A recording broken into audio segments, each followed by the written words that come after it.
Bonjour, c'est Ludovic, votre analyste indépendant, et voici mon analyse hebdomadaire sur le pétrole. Alors, cette semaine a encore été marquée par les problèmes de la dette européenne, et voyons comment le pétrole a réagi. Eh bien, donc, ce fut donc la chute des cours du pétrole jusqu'à un plus bas vers les $80. Ensuite, cette grosse bougie verte correspond au jour où les deux Corées ont connu des problèmes, comme vous avez l'information, les bombardements entre les deux Corées ont entraîné une certaine panique sur le plan des cours du pétrole. Et un conflit dans cette zone pourrait entraîner des perturbations dans soit le transport ou la production de pétrole. Nous sommes donc repassés en date de mercredi au-dessus de la M20.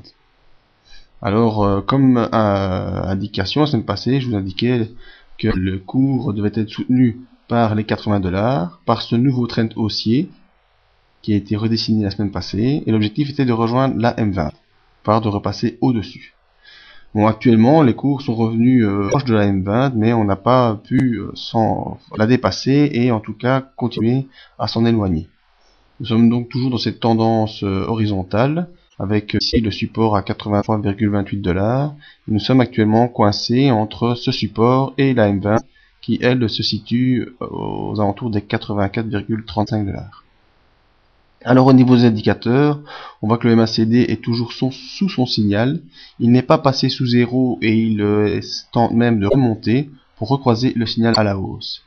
Le stochastique qui lui marque les impulsions montre que l'impulsion haussière est en cours et n'a pas encore atteint son maximum, c'est-à-dire le passage au-dessus de la zone des 75 points.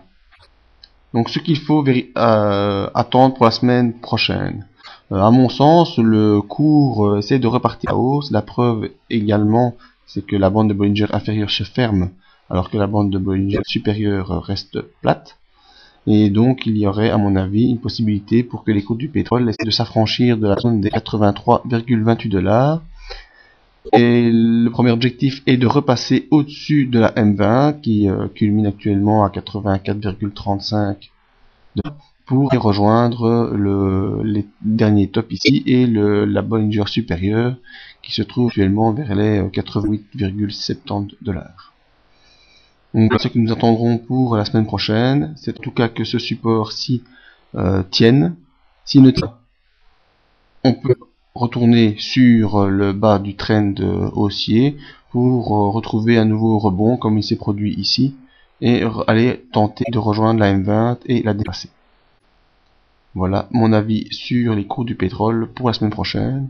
Si vous avez aimé cette analyse, vous pouvez m'en demander d'autres via mail ou venir voir mon travail sur le site. Merci et à bientôt.